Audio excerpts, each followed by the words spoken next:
Alors depuis 2012, je suis le sélectionneur.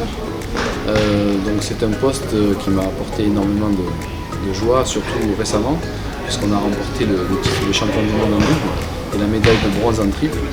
Et il faut savoir que notre première médaille, c'était en 2016, en triple également.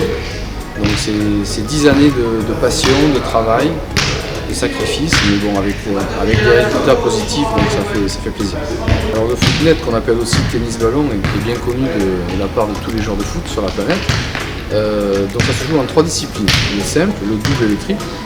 Et depuis le mois d'avril, la Fédération française de football a accueilli la discipline dans le cadre du développement des pratiques.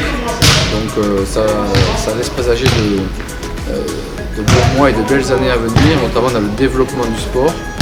On espère bien entendu qu'il y aura de plus en plus de licenciés qui vont pratiquer le footnet, de plus en plus de clubs, et que tout ça va grandir de fil en aiguille.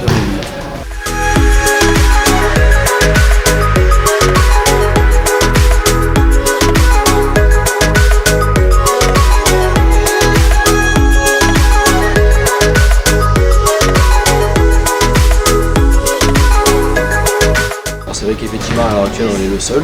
Bon, il y a quelques années on en avait eu un sur Ballaruc juste à côté, malheureusement bon, ils n'ont pas perpétué d'année en année. Donc après c'est vrai qu'effectivement on espère peut-être que le fait que la 3F voilà, un petit peu ce tonnel, ça donne envie à des clubs de monter une section tennis ballon, que ce soit des clubs de foot qui eux-mêmes à l'intérieur montent une section, ou des gens qui du coup entendent parler via les réseaux sociaux, la presse, ça leur donne envie de venir nous rejoindre en Occitanie. Parce que c'est vrai que ça serait plus sympa même pour nous de faire des déplacements plus courts, du coup d'aller dans la France entière, où des fois c'est plus compliqué. C'est vrai que quelqu'un qui vient du foot, ça facilite beaucoup les choses, mais certains joueurs non. Moi le premier, j'ai dû jouer au foot quand j'avais 5 ans, après je n'ai pas du tout pratiqué le foot, donc voilà, donc après c'est pas forcément fermé aux joueurs de foot.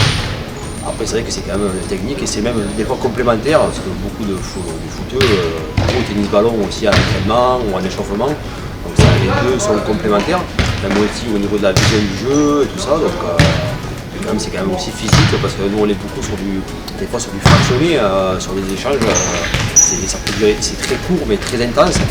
Voilà, donc ça allie technique et physique à la fois.